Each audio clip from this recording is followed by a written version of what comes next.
Dar las gracias a la profesora Sandoval por la invitación y a Luz de Teresa por la introducción. Es un placer estar con ustedes acá, aún en estas circunstancias, una más propicia. Como dijo Luz, el título de la charla es la máxima de caída de soluciones de algunas ecuaciones de evolución y que tienen que ser no hiperbólicas, porque si una ecuación es hiperbólica y empezamos con soporte compacto, se queda con soporte compacto, ¿no? Entonces la pregunta es bien fácil, es esta. Dadas dos soluciones de una ecuación de evolución, que no vamos a decir qué pedimos de la ecuación, vamos a hacer ejemplos en general. ¿Qué necesitamos saber de esta ecuación sobre la diferencia de estas dos soluciones para decir que estas dos soluciones son iguales? Si el problema es lineal, es suficiente que una de las soluciones sea cero, ¿no? ¿Qué se necesita saber, digamos, sobre la diferencia de estas dos soluciones para decir que son iguales? Esa es una pregunta. Más precisa la pregunta sería esta. ¿Cuál sería la norma más débil que se puede encontrar? Norma no necesariamente es en el sentido estricto, pues una condición que no sea una norma. Tal de que si a dos tiempos pedimos una condición de que la diferencia de estas dos soluciones sea finita, eso implica que sean iguales.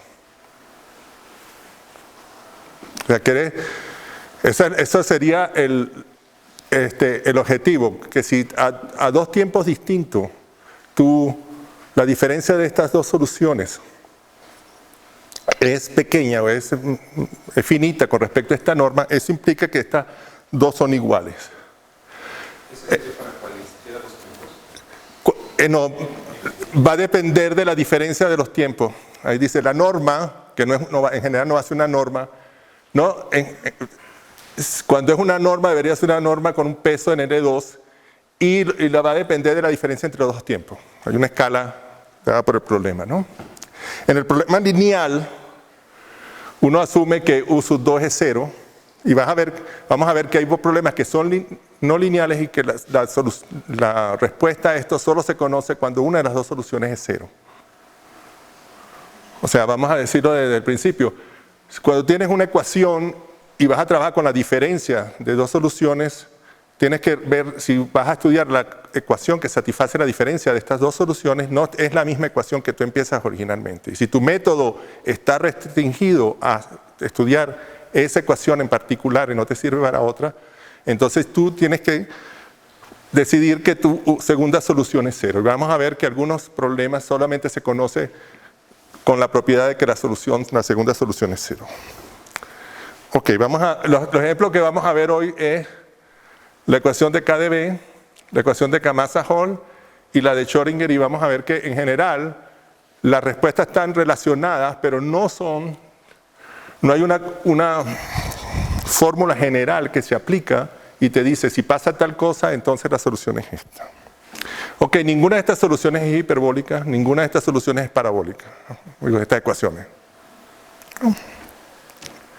Entonces la ecuación de KdB es generalizada porque estamos poniendo una potencia K en la no linealidad que puede ser 1, 2, 3, 4. Esta ecuación es famosa, entre otras cosas, porque se dedujo en el estudio de propagación de ondas cuando K es igual a 1. Y después de muchos años se vio que cuando K es igual a 1 o K es igual a 2, esta ecuación se puede resolver por un método que se llama teoría de dispersión, o métodos espectrales y métodos espectrales inversos. Y eso solamente sirve si K es igual a 1 o 2. Entonces, ¿qué se sabe? Si tenemos dos soluciones en un espacio, vamos a decir que son las continuas, que toman valores.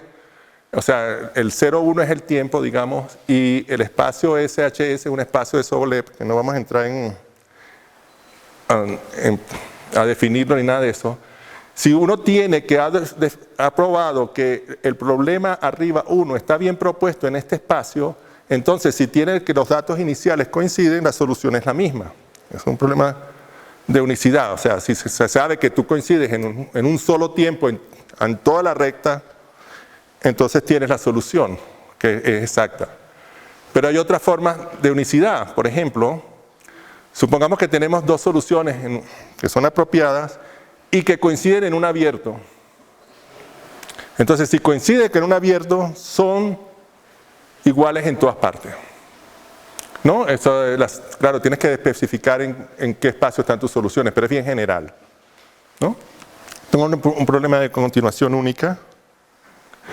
Entonces, Zhang probó que si tienes la KdB, solamente funciona para la KdB con potencia 1 en la no linealidad, y si eres 0 en dos semirrectas, supongamos que en el tiempo 0 y en el tiempo 1, eres 0 a la derecha o eres 0 a la izquierda, entonces eres 0 todo el tiempo.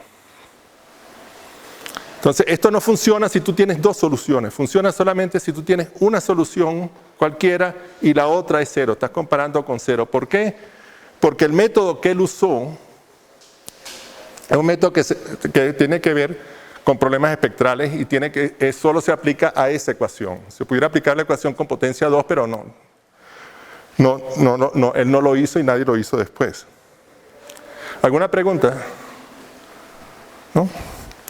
Entonces, hace algunos años con Luis Escabriaza, Carlos Kenny, quien estuvo por acá hace poco, ¿no?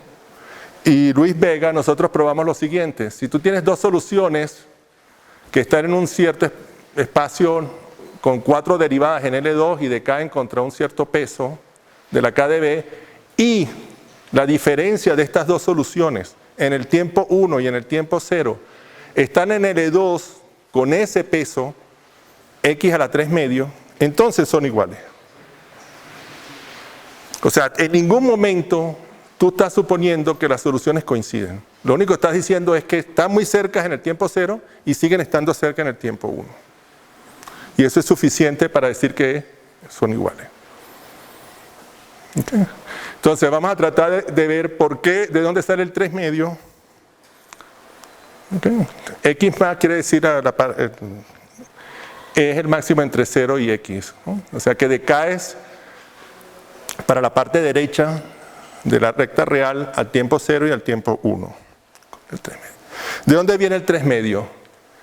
Entonces, si uno toma el problema lineal, se olvida la parte no lineal y resuelve la ecuación, ve que la solución viene dada con la convolución con el núcleo de la función de Airy, que es esta a i que está ahí, y la función de Airy tiene esta propiedad, que decae como x a la 3 medio.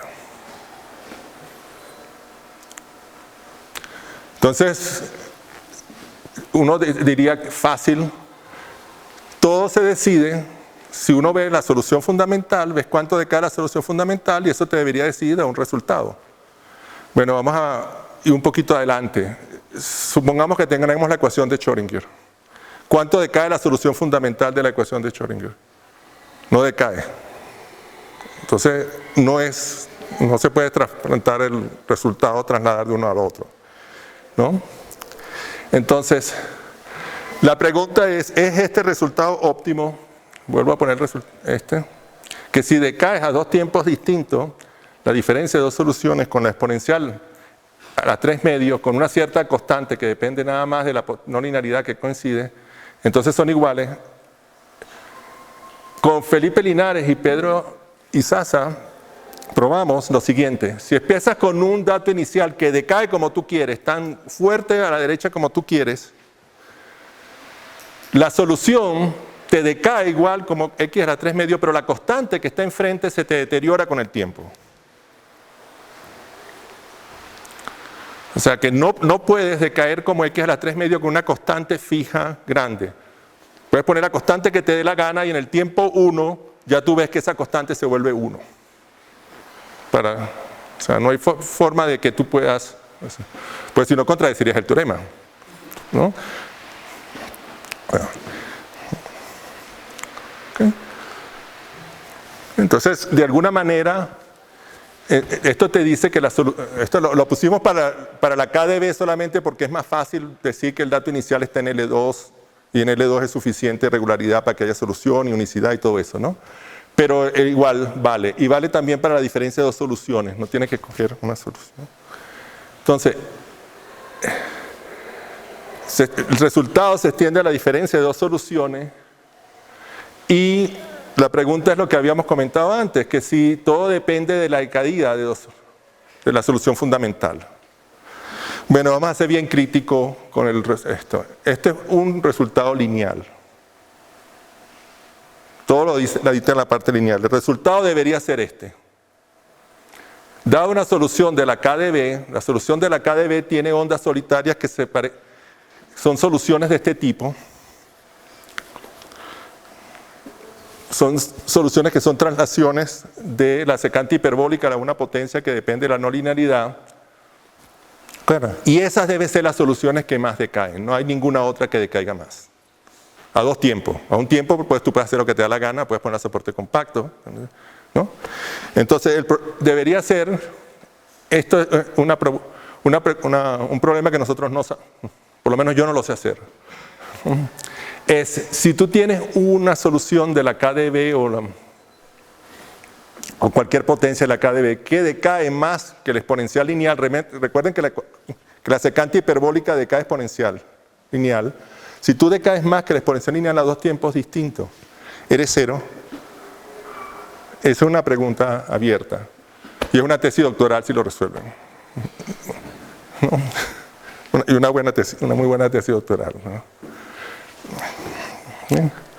Entonces, esto sí sería un resultado no lineal, porque estás tomando, o sea, ¿qué es lo que hay en todas estas, cuando las ecuaciones de evolución son de tipo dispersivo, que tienen ondas solitarias de este tipo, y en particular cuando tienes esta, y K igual a 1 o 2, las ondas solitarias son flexibles cuando chocan, son completamente elásticas, y hay una cosa que se llama tengo que traducirlo.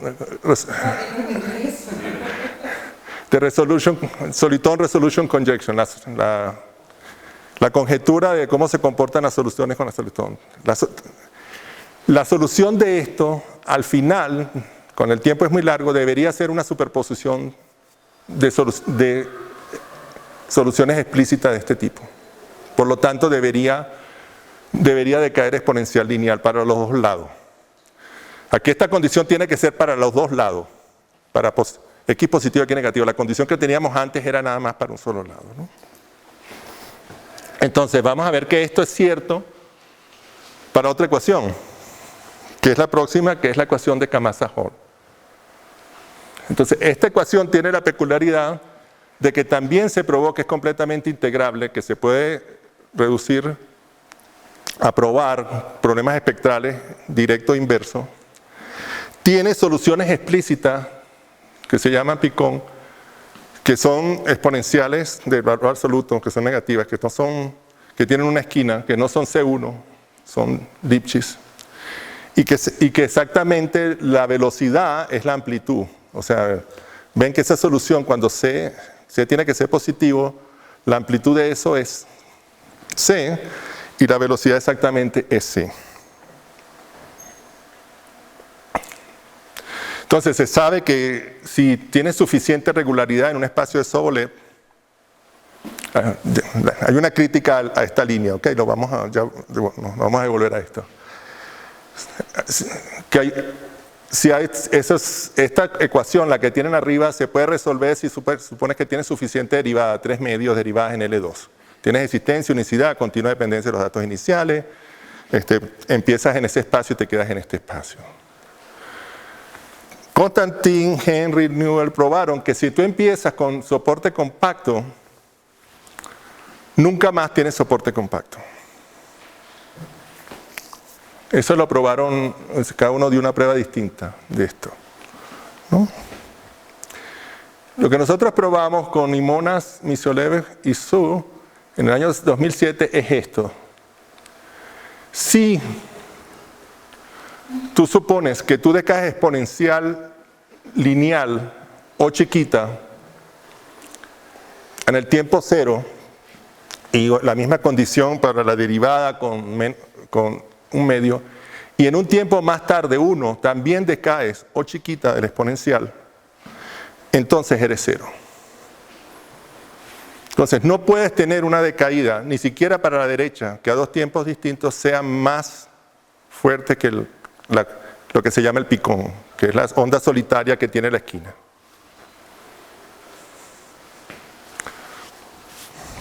No sé.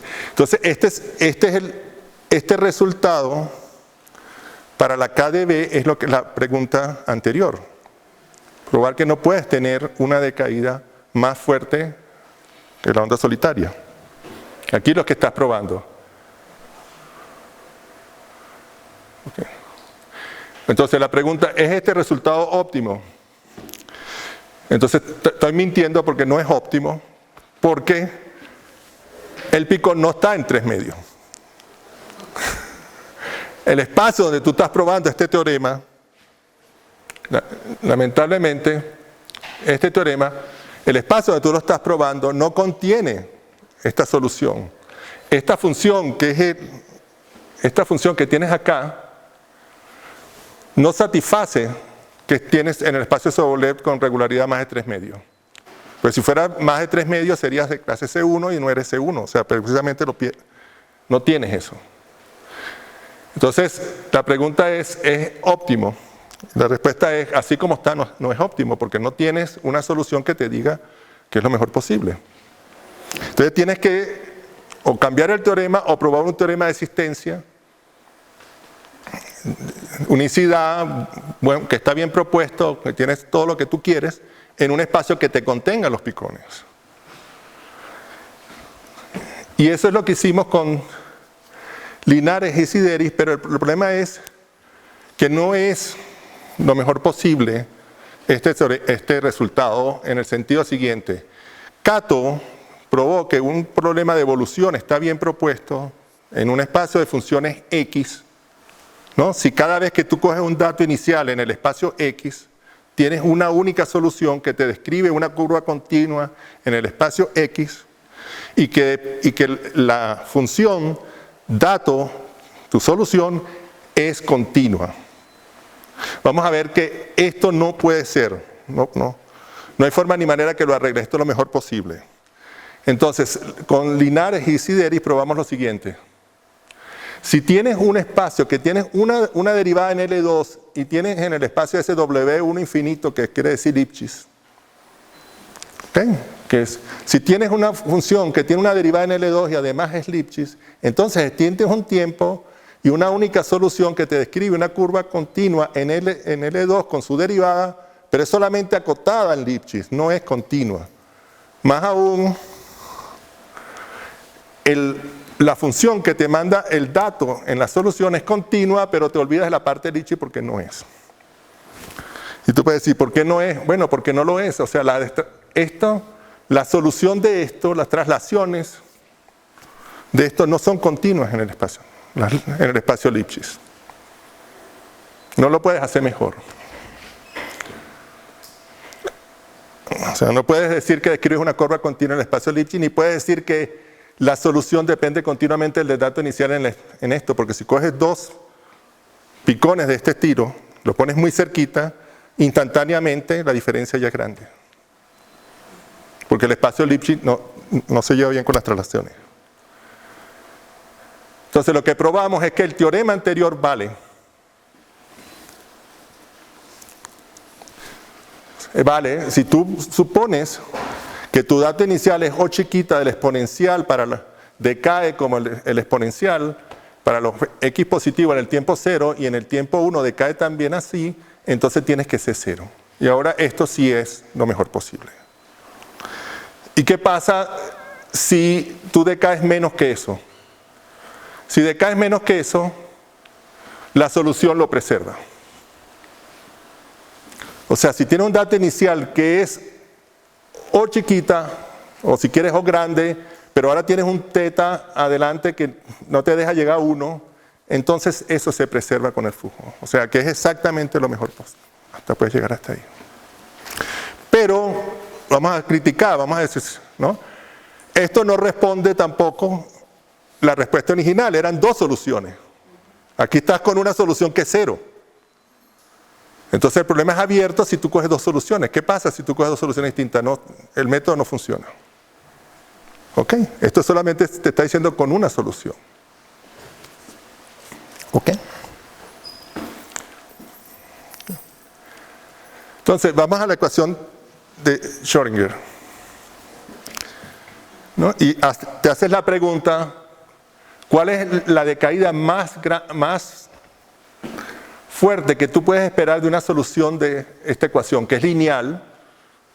No, las dos i no van, una de las dos i tiene que irse, ¿no? Okay. Okay. Bueno, ustedes cogen la que quieren, si la quieren para la derecha o la izquierda, ya es cuestión de ideología, ¿no? No, pero no pueden estar las dos. Entonces, ¿cuál es lo máximo que puede caer la solución de una ecuación de este tipo? Como no sabemos la pregunta, la respuesta a la pregunta, hasta la más fácil, ¿cuál es lo máximo que puede caer la solución de la ecuación de Schrödinger lineal? Entonces vamos a ver de qué depende la decaída de la solución. También las dos i no van. Okay. ¿Cómo se escribe la solución de la ecuación de Schrödinger lineal? Usas transformada de Fourier, escribes explícitamente lo que tienes, desarrollas el cuadrado, sacas una parte afuera, la otra parte la dejas adentro y ves que lo que tienes es que tu solución en el tiempo t, apartando esta constante que está acá, es la transformada de Fourier del dato inicial con este exponencial evaluado acá. Que si ustedes no le hacen caso al exponencial porque tiene valor absoluto 1, lo que estás diciendo es prácticamente que la solución en el tiempo t es la transformada de Fourier del dato modificado de esta forma sin cambiar el tamaño evaluado acá.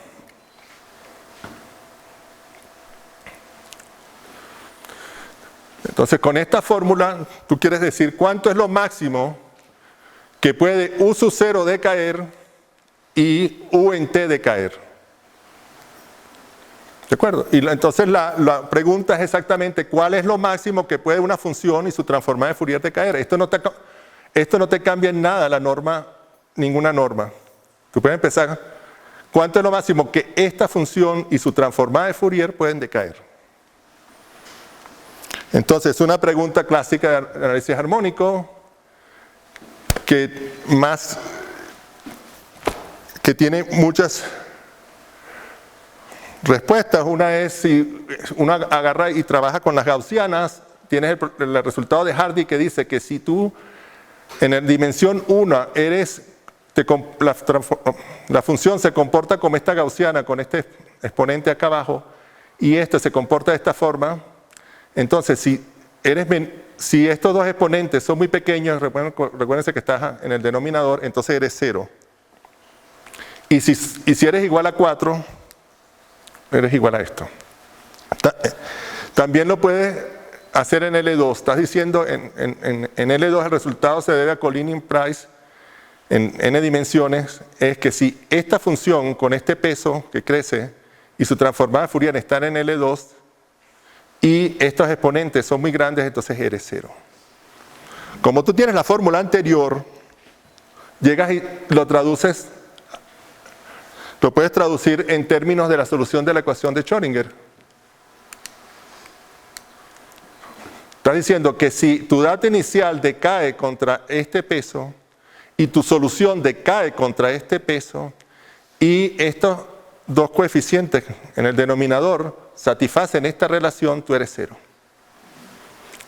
Entonces, si tú vas a medir cuánto decaes de acuerdo a la gaussiana, tienes el teorema de Hardy, que es lo mejor posible, y esto se traduce totalmente en esto porque el exponencial no te cambia nada la norma L2, ese exponencial que está. Entonces puedes decir, si yo lo quiero medir en L2, tengo esto.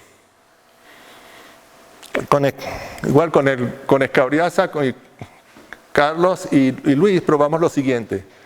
Si ahora pones un potencial que satisface esta propiedad, tienes que la solución de este problema satisface exactamente lo anterior, excepto que pierdes la igualdad aquí. O sea, si tú tienes una solución de esta ecuación, donde ahora tienes un potencial, y este potencial satisface una cierta decaída, tienes que si satisface la misma condición anterior, eres 0. Ahora no tienes transformada de Fourier, El resultado de esto no tiene nada que ver con la transformada de Fourier, porque tienes variables, tienes, ¿cómo se llama? Coeficientes. Tienes coeficientes que no son constantes, ya tu transformada de Fourier no te da el resultado.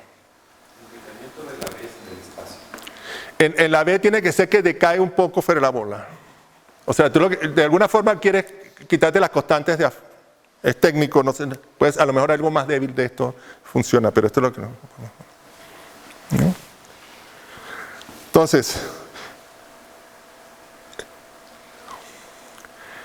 fíjense que si se compara este resultado con el anterior, aquí dice que si tú llegas hasta, tienes a la igualdad, tienes 0. Aquí no llegas a la igualdad. Y también se probó que cuando llegas a la igualdad existen potenciales, perdón,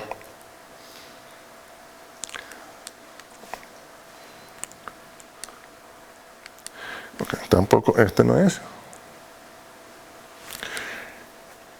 Entonces, el caso límite tienes que quitarlo porque nosotros probamos que existen potenciales que satisfacen esa condición donde la solución te decae exponencial gaussiana y tienes esto. Esto lo puedes probar. Existen potenciales donde tienes esto y no eres 0. O sea que en ese pierdes, por no tener coeficientes constantes, pierdes el caso límite. ¿Cómo se prueba el teorema de incertidumbre de Hardy? O sea, el teorema de incertidumbre quiere decir que de alguna manera que la función y su transformada de Fourier no puede estar muy concentrada, ¿no? ¿Cómo se prueba el teorema de Hardy? Usando variable compleja. Todos esos teoremas se usan variable compleja porque son demasiado perfectos. La única forma de hacerlo es variable compleja, ¿no? Y se usa el teorema de Frommel-Lindelof y alguna versión de ello. Fíjense que en el resultado de nosotros no se supone que B tiene ninguna regularidad. O sea que no hay nada que tenga que ver con funciones analíticas. No hay ninguna parte que se use variable compleja. O sea que de alguna manera que si pones B igual a 0, has probado el teorema de Hardy en L2 sin usar variable compleja.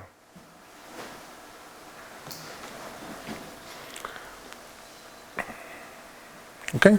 Y ese resultado se extiende a ecuaciones semilineales. Si nosotros tenemos dos soluciones de esta ecuación semilineal de Schrödinger, donde esta f es suficientemente no lineal, quiere decir que se anula, es al menos cuadrática, y tienes la condición sobre los exponentes, donde la diferencia de las dos soluciones en el tiempo 0, la diferencia de las dos soluciones en el tiempo t, están en L2 con este peso y estos pesos, estos exponentes satisfacen esta condición, entonces tienen que ser iguales. Entonces, la crítica de esto es esto lo mejor posible. Si el problema es lineal, como anterior, con un potencial, es lo mejor posible. Esto no está claro para mí que sea lo mejor posible. Eso no es una pregunta abierta. Todos los resultados anteriores de este tipo suponían que U sub 1 y U sub 2 coincidían en un hiperplano a dos tiempos distintos, en un cierto espacio. Aquí no está suponiendo nada, está suponiendo nada más que decaen, que se quedan pegados a tiempo 1 y tiempo 0 con ese peso. ¿Okay? O sea que de alguna manera es el objetivo que teníamos al principio, pero ahora si tú quieres probar que es lo mejor posible, vamos a ver que cuando tú tienes este problema, lo mejor posible está dictado por un problema elíptico. Y la decaída lo mejor posible es exponencial lineal, ¿no? Otra vez. ¿Ok? Pero entonces, fíjense, si tienes un teorema de incertidumbre que te dice que la transformada de Fourier y la función no pueden decaer muy fuerte, tú lo traduces eso a la ecuación de Schrödinger y te preguntas si con potencial lo mismo es cierto. Tienes un problema, cada vez que tienes un problema, un principio de incertidumbre, lo traduces a la ecuación de Schrödinger y tienes un problema que resolver. Entonces te vas y dices, bueno, ¿cuáles son otros principios de incertidumbre? principio de Heisenberg, que es el mejor conocido. Un resultado de Morgan, que no lo vamos a escribir. El de Hormander, que es este. Fíjense que si uno aquí usa que A por B es menor que A cuadrado más B cuadrado, y usas eso y después usas Fubini, tienes la versión de L1 de Hardy. Y si aquí usas la desigualdad de que A por B es menor que A a la P dividido por P más B a la Q dividido por Q, tienes el resultado de Morgan. Este te da una versión de L1 y este es un resultado de Berlin que lo escribió Hormander. O sea, porque es de Berlin, porque lo escribió Hormander es porque cuando Berlin murió, después de unos años, Hormander se acordó que Berlin le había hablado de ese resultado y entonces él lo consiguió y terminó haciendo la prueba y se lo escribió. Ahora, hay un resultado totalmente distinto, donde no tiene nada que ver la prueba del teorema de Berlin-Hormander, que es esto, también se basa en funciones analíticas. Este es un resultado completamente distinto, un teorema de Nazarov que una versión menos sofisticada la dio Benedict, en más dimensiones la dio Jamin, que si estamos en una dimensión es el siguiente. Tienes el teorema de Parseval que dice que la norma L2 de la función es exactamente, o Plancherel, uno de los dos, ¿no? La norma L2 de la función es la misma norma L2 de la transforma de Fourier. Ahora tienes este teorema que te dice, tú le puedes quitar cualquier conjunto que tú quieras y ahí no lo mides a la transforma de Fourier, cualquier conjunto que tú quieras a la función y tienes que pagar con el exponencial y tienes una cota inferior que es la norma L2. O sea que te dice exactamente que la función y su transformada Fourier no puede estar concentradas en un conjunto de medida finita, ¿no? Y te dice cuánto tienes que pagar por esto. Si tú reescribes esto en términos de la ecuación de Schrödinger y tuvieras un resultado que lo extiendes con potencial, donde ya ahora no tienes transformada de Fourier, pero tendrías un resultado súper interesante, es decir, que aunque tú no sepas cuánto vale la solución en un pedazo y el dato inicial en otro pedazo, tú tienes una cota por debajo. Entonces, okay. Por último, vamos al principio de incertidumbre de Paley y Wiener. Entonces, déjenme ir un minuto a esta fórmula. Okay. Entonces, cuando tú estudias ecuaciones de evolución, tú dices, yo quiero empezar con el dato inicial en un cierto espacio y quiero demostrar que la solución se queda en ese espacio, ¿no? Que describe una curva continua y tiene ciertas propiedades, pero lo que tú quieres es que se quede en el mismo espacio donde tú empiezas. Esta fórmula te dice exactamente que tú no puedes ser muy ambicioso. O sea, vamos a decir lo siguiente. Suponte que tú tienes la transformada de Fourier de una función que tiene soporte compacto. O sea, tú empiezas con tu dato inicial, tienes soporte compacto. Automáticamente, tú sabes que si tú tienes soporte compacto, tu transformada de Fourier es analítica. ¿De acuerdo? ¿Sí? Y si tú eres analítica, tú no, o sea, ¿no? Entonces aquí tienes, tu función es a soporte compacto. Esto no te quita el soporte compacto. Esto te lo hace analítico. ¿De acuerdo? Y una función analítica no puede tener un punto de acumulación de ceros. Por lo tanto, esto que está aquí no puede tener una acumulación de ceros. Más aún, o sea, si una función, déjeme ahora ir a...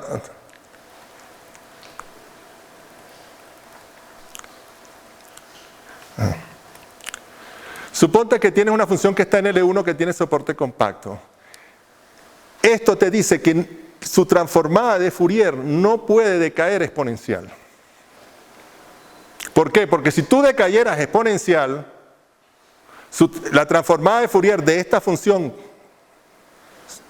¿de acuerdo?, sería analítica. Pero la transformada de Fourier es la función misma, entonces no puedes tener que tiene soporte compacto y eres analítico. Entonces, si lo traduces a lo anterior, quiere decir que si tú empiezas con un dato inicial que tiene soporte compacto, tienes toda la decaída que tú quieres, mejor decaída que eso no tiene, instantáneamente tu solución, que esta es tu solución un tiempo tarde, no decae exponencial. Ok, o sea que el teorema te dice que tienes que tener un compromiso, de alguna manera. Entonces, el teorema de Pauli-Wiener te dice exactamente eso, que tú no puedes. Si empiezas con soporte compacto, la transformada de Fourier no puede caer muy fuertemente, no puede caer exponencial. De hecho, hay teoremas que te dicen que esto puede caer exponencial si este épsilon es una función también de i, cuyo inversa es integrable. O sea, tiene que ser un exponencial. Este exponencial acá se tiene que deteriorar al infinito, de alguna manera. No puedes tenerlo lineal. Entonces, lo que le acabamos de decir, que si tú empiezas con soporte compacto, más nunca decaes exponencial. O sea, que es contradictorio. Lo mejor que pides en el dato inicial te hace que no puedas pedir más. Entonces, con Carlos y con Luis probamos lo siguiente. Que si tú empiezas con una función que tiene soporte compacto, lo escribimos al revés, en el tiempo 1, tiene soporte compacto, un lado es suficiente, no tienes que ser para los dos lados. Tiene soporte para un lado en un hiperplano y tienes decaída exponencial en el mismo hiperplano, al tiempo 0 decaída, al tiempo 1 soporte compacto y este potencial te satisface esta condición, entonces eres 0.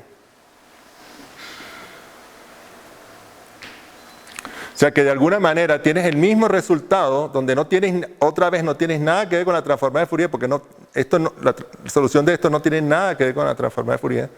No tienes nada que ver con funciones analíticas porque esta vez no se está suponiendo absolutamente nada. ¿No? Entonces,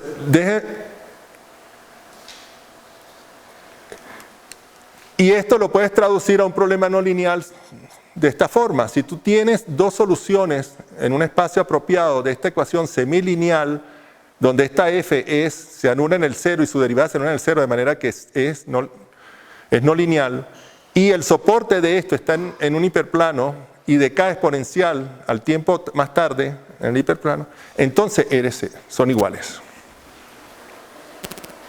Okay. Vamos a dar una aplicación de este resultado y vamos a ver.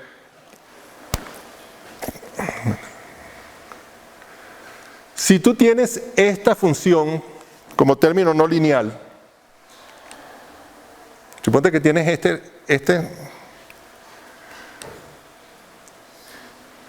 y buscas soluciones de tu ecuación de esta forma, entonces lo único que tienes que hacer es que esta bar phi que está acá te resuelva este problema elíptico. Si esto te resuelve este problema elíptico, esta es solución de tu ecuación semilineal de esta forma. ¿Y qué se sabe de las soluciones de este problema elíptico? Bueno, se sabe que si tú quieres que sea positiva, ¿no?, y radial y todo eso tiene que decaer exponencial lineal. ¿De acuerdo? Entonces tienes una solución de tu problema de esta ecuación semilineal que es de esta forma y te decae en el espacio a todo tiempo, te decae porque el tiempo aquí solamente te hace oscilar, te decae de esta forma. Suponte ahora que yo tomo una perturbación compacta de esto. Yo agarro este dato inicial,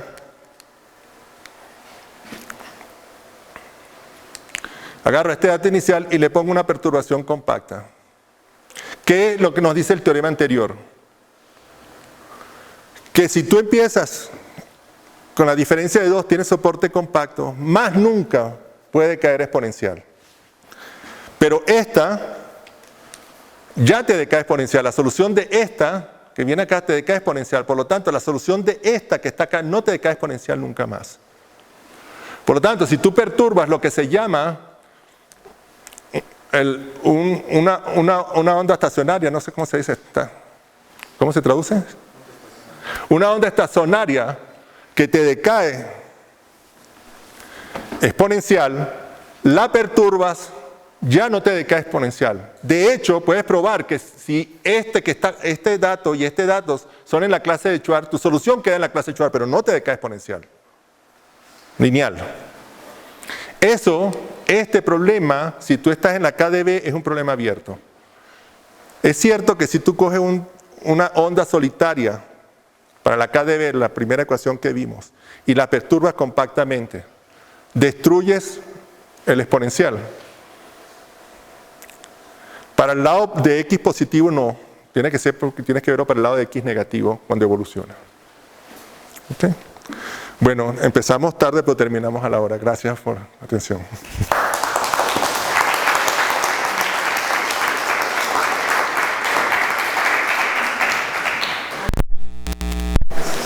No, espera un minuto, antes que me haga la pregunta. Se me había olvidado que tenía otra cosa que decir. ¿Qué pasa si tomas un problema parabólico? En todos estos problemas, en la ecuación de la KdB, en Schrödinger, en la ecuación de Kamasa-Hall, la puedes resolver para tiempo positivo o tiempo negativo. No hay ningún problema, o sea, puedes resolver. ¿Qué pasa si tú coges la ecuación del calor? ¿Cuál es la condición de Hardy? La condición de Hardy es esta. Que si tú empiezas con, no asumes decaída de tu solución, pero solo asumes que está en L2, y asumes decaída en el tiempo t de esta forma, entonces eres 0. Esa sería la versión L2, y la versión en infinito sería esta.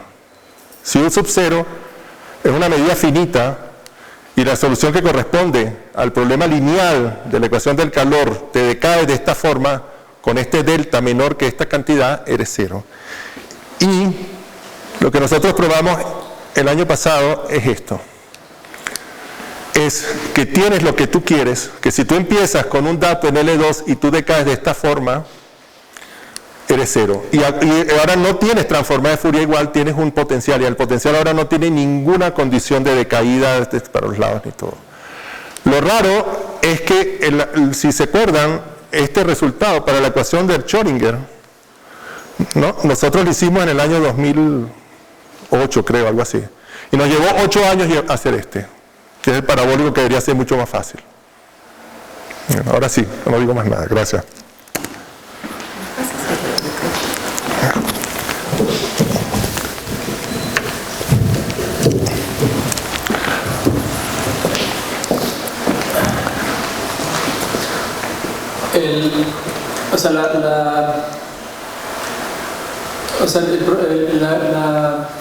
El hecho de que si se empieza con soporte compacto y después de un tiempo la solución ya tiene soporte compacto se llama, tiene que ver con causalidad, ¿no? Eso digamos, si empiezas en una región, después tienes probabilidad infinita de que estés en cualquier lugar. Sí. Si ese es un problema en la ecuación de Schrödinger, que realmente no debería existir, y se soluciona con otras ecuaciones, con la de Dirac, por ejemplo. Pero bueno, la de Dirac sí es causal, pero hay otras ecuaciones que son relativistas, que también no son causales, como cuando se sustituye en vez de laplaciano, se pone la raíz cuadrada en menos laplaciano más 1, que es la pseudo relativista. Yo espero que debería ser más difícil, que el decaimiento debería ser mayor. En ese caso, ¿se ha estudiado ese tipo de ecuaciones? La que tú dices, un resultado de la ecuación cuando pones la raíz del menos el laplaciano, eso no se sabe. No se sabe. Un resultado igual de este estilo que si tienes una condición de decaída a dos tiempos distintos, no se sabe.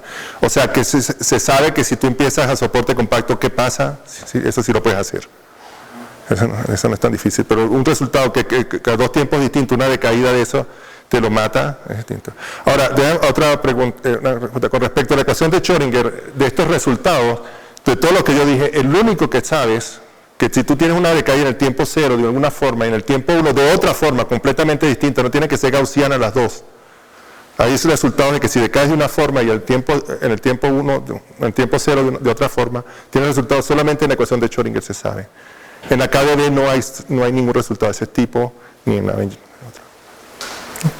Sí, nada más un comentario. Hay otras ecuaciones como la de Dirac que sí son causales, pero si se restringen a estados de energía positiva, entonces ya no son causales.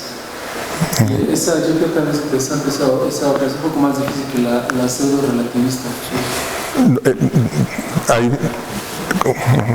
No sé ningún resultado de la ecuación de... De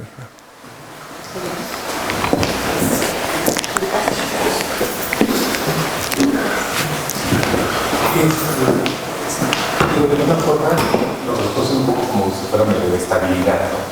Entre dos cosas tienen que parecerse, están suficientemente cerca, tienen que ser la misma. Sí. ¿Puedes hacer con los principios de incertidumbre algo al revés?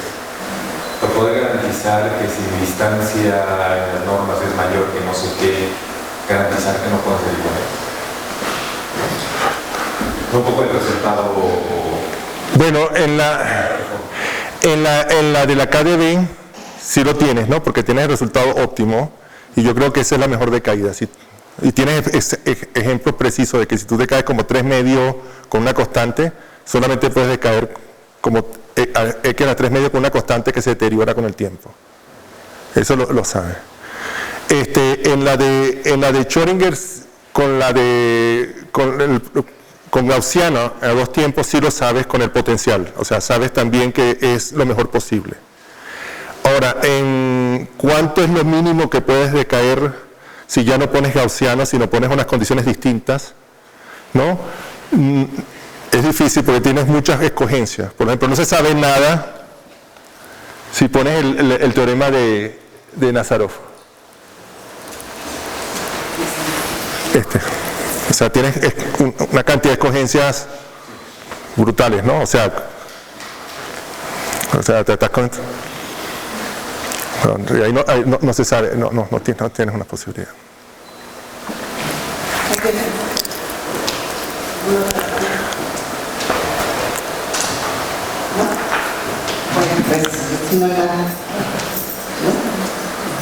Bueno, le agradecemos otra vez a Gustavo.